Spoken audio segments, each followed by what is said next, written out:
It's you and Scott D'Amore putting together a deal with New Japan. We haven't spent any time talking about D'Amore. What was his role with GFW? He came on board. I mean, it goes without saying, and look where he's at today, Conrad. I don't have, well, hey, you going down under with my man. Come on, me and Scott D'Amore coming to Wagga Wagga. Tickets are on sale now in Australia. We'll make sure we link it in the description below. But yeah, if you're in that part of the country, we're going to be there before you know it, early July. So in the early episodes of or the launching TNA, and we've covered Scott multiple times during My World episodes. But look, at this time, Scott was at a place in his life. I was at a place in my life that it worked. Scott came on board. And when I tell you, you know, he dove in, he's, I'll say, well-rounded. He can produce wrestling matches. I'm not going to say he's a writer by any stretch. He'd probably get mad if I said that. But no, he's produced in his own promotion for years. Every aspect of the television component, he's actually wrestled himself. So look, it goes without saying, he's looking at his title today. Very well-rounded. But he wanted to be a part of something. He enjoyed success in the early days of TNA. We always seen eye to eye from a business perspective. Sans 2017 when things went upside down. But look, we've already covered that, and I'll take the blame or my share of it. But no, he wanted to come on board, and specifically the Japanese relationship. He's had a good relationship with not just New Japan, many promotions, Noah, others in Japan. He helped with the he helped TNA in the early days with Japanese relationships.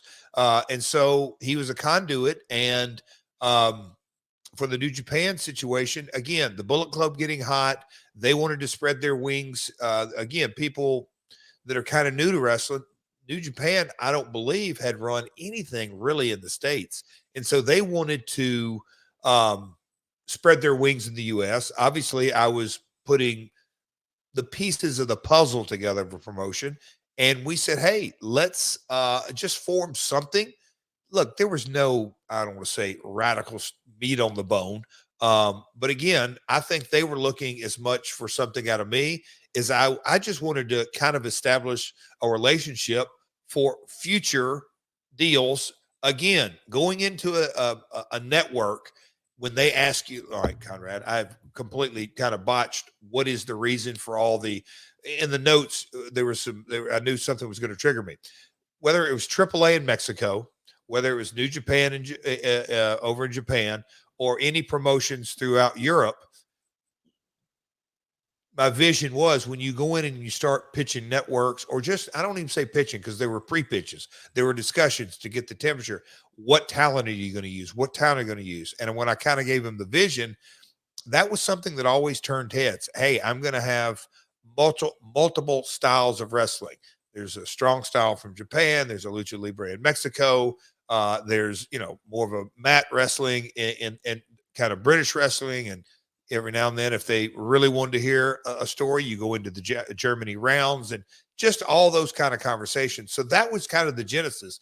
Hey, Scott, let's form relationships. And that's what we did. In Japan, Gato at the time, the Booker, he still is, of New Japan, a connoisseur of Memphis wrestling.